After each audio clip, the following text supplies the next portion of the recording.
Mais en fait, j'invite les éleveurs à davantage utiliser l'aliment sec et de leur donner, de distribuer au moins 2 à 3 rations par jour. Comme ça, le matin avant que l'animal ne soit mis au travail, l'après-midi une fois qu'il est au repos et le soir une fois voilà, qu'il est donc, à la maison. Et le reste, donner du fourrage à volonté et surtout, abreuver l'animal, abreuver les chevaux parce que c'est une des périodes, la zone étant un petit peu chaude,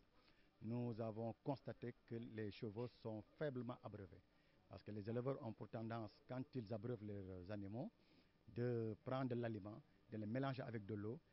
On appelle ce système WOG et sincèrement, ce système ne permet pas d'étancher la soif de l'animal. C'est la raison pour laquelle il faut donner de l'eau claire pour aider à éliminer, à hydrater d'abord l'animal et surtout à éliminer l'ensemble des toxines qui sont donc à permettre donc d'éliminer toutes les toxines qui sont en circulation dans le sang de l'animal. Voilà les quelques conseils que j'aimerais bien quand même prodiguer à l'endroit des éleveurs afin qu'on puisse vraiment mettre le cheval dans un environnement qui lui permet de pouvoir répondre aux attentes que les populations donc, ont de cet animal qui est un animal motrice. Et j'en profite également pour saluer les autorités du CRZ de Dahra, qui est un centre de référence qui a été installé par les autorités du Sénégal, orienté vers le développement de la filière équine à travers l'insémination artificielle, à travers les croisements des races permettant aujourd'hui de promouvoir la filière équine des courses hippiques et également la filière hippomobile. Salaamaaleykum mbokki Dahra-Djolof man Alassane Wade laa tudd je suis technicien à la NMA Sanders ñëwoon fii tey fii ci Djolof pour soutenir sunu xarit sunu àndandoo sunu partenaire aussi depuis très longtemps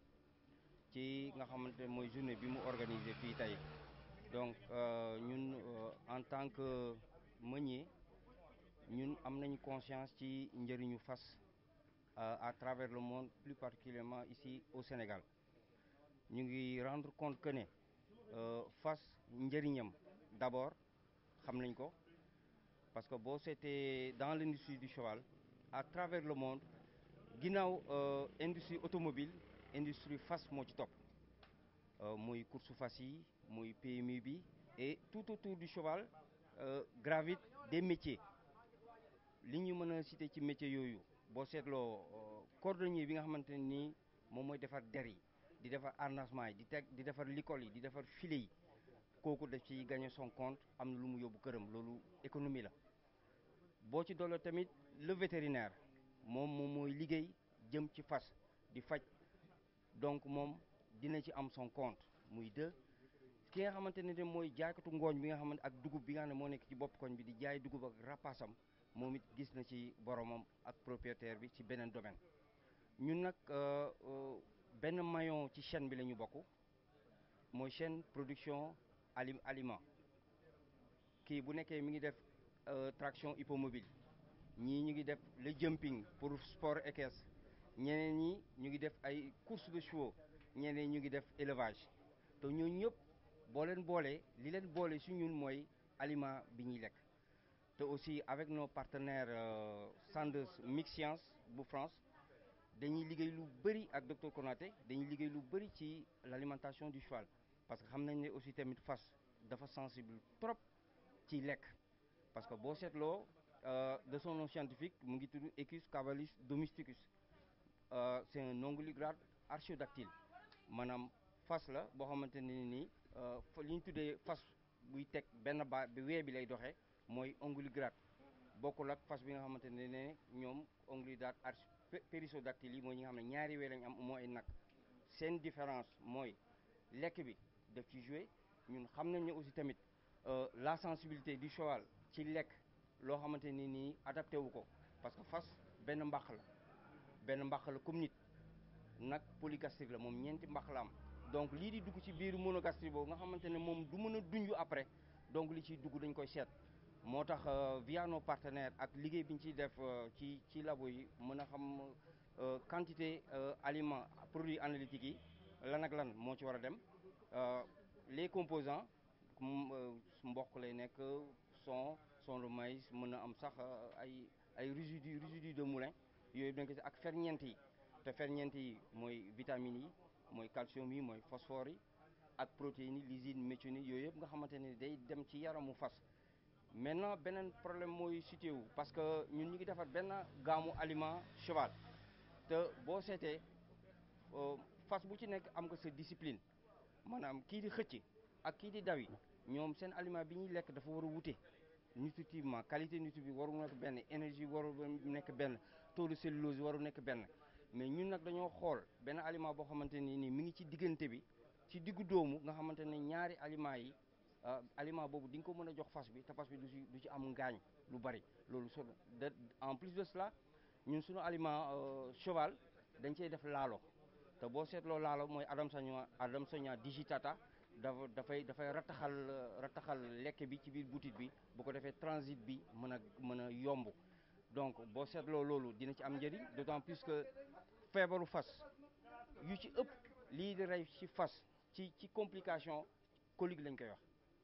colique am na mooy mititu biir colique mooy douleur abdominale ci cavité abdominale bi mën na nekk des coliques vrai mooy rétrovulsion mooy torsion boobu nga xam ne butit bi dafay lemu comme loo takk boobaa fas bi foofu lay nekk di wañaaru ba dee parce que kooku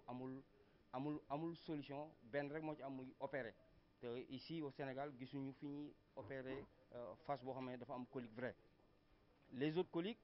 mooy colique secondaire yi mooy yi nga xamante ne nii mooy foie mooy rognon bu amee spasme biir bi di métti nga def woo vétérinaire mu defal le traitement après mu calmé wu wala mu am jafe-jafe saw wala mu am jafe-jafe neefre colique yooyu si ëpp moom mooy moo tax nag NMA ak ses partenaires ñu indi un aliment spécifique de haute valeur nutritive pour fas yi parce que boo seetloo tey Jolof tey li mu génnee ci ay fas yuy raw ci course bi c'est des chevaux de valeur c'est des chevaux qui coûtent plus de 15 millions donc fas boobu li muy lekk dañ ko war a xool dafa war a correct mu bañ a ko indil gàllankoor ëllëg donc tey loolu moo ñu indi woon fii tey ñu ciy sant vraiment partenaire bi aussi la deuxième chose aussi tamit ñu kontaan trop parce que vaccination bi nii ça vient au point nommé tey si suba ak démb ak notification yi ñuy jot yoo xam ne dafa jóge ci direction du développement des équidés bu docteur Alphonse Sène jiite am nañ ci lu ñu ci wax ci vaccination bi donc cela veut dire que kon ça vient au point nommé instant bi nga xamante ne complication bi am na feebar am na déclaré nañ ko non seulement à Dakar donc ba lii mu tombé tey ñuy def fi ay plus de 300 chevaux vaccinés leen fii donc loolu njëriñ la njëriñ bi du sax fii parce que impact bi yéen je crois que ñun sentir nañ ko te impact bi defe naa ne njëriñu Dakar la njëriñu Jolof la njëriñu Sénégal bi yëpp jërëjëf. Moi c'est docteur Aliou Ndiaye, je suis vétérinaire, directeur technique et commercial de Senevet. Senevet c'est une société de distribution de médicaments vétérinaires qui est leader au niveau national. Voilà, aujourd'hui avec l'association SOS Équidés, en collaboration avec le service départemental de l'élevage de Linguère et les cabinets vétérinaires de la commune de Dahra, cabinet du docteur Charles, docteur Aliou Gueye et docteur Ibrahima Diop, qui sont ici présents, en collaboration avec ces cabinets et l'association Équidés, on a organisé cette journée de consultation et de vaccination contre la peste équine chez les équidés. Voilà, donc l'intérêt de cette journée, c'est de faire un peu la promotion de la médecine vétérinaire. C'est-à-dire qu'il faut que les détenteurs de chevaux aient une idée que leurs chevaux doivent être suivis, traités, déparasités régulièrement pour qu'ils soient vraiment performants. Parce que comme l'a rappelé le docteur Ba, c'est un outil de transport. En plus du caractère noble de cet animal, donc c'est un outil de transport. Il y a des calèches et tout, les charrettes qui jouent le transport ici, surtout avec l'ouverture des classes. Donc on a vu. Donc ce sont des animaux qui doivent être suivis et traités. Aujourd'hui, il y avait des consultations gratuites, il y avait la vaccination contre la peste équine, mais il faut qu'ils retiennent qu'en plus de cette journée qui est gratuite, il y a des cabinets qui sont au niveau local. Donc le suivi doit être pérennisé. Waaw kon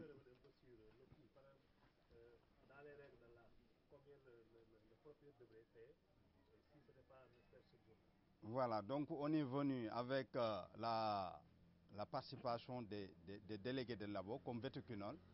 Docteur Ba, en même temps, il est sédiment, mais aussi il représente un laboratoire, vétiquinol. Donc il y avait son appui, il y avait aussi l'appui de SEVA. Et on a amené par exemple des kits qui pourront traiter à peu près 1000 chevaux. Donc on est arrivé à traiter à peu près plus de 300 chevaux. Et si on évalue le coût, donc tous les chevaux ont été déparasités. On a donné des vitamines et on a vacciné aussi contre la peste équine. Donc le coût peut être évalué à 7500 à 8000 francs. Ouais. Moi je m'appelle Seigne Mortala Ndiaye, je suis le président de l'organisation professionnelle en élevage qui s'appelle SOS Équidés Centenaire d'Alerte, le réseau des acteurs de la filière des équidés du Sénégal. SOS Équidés a le rôle de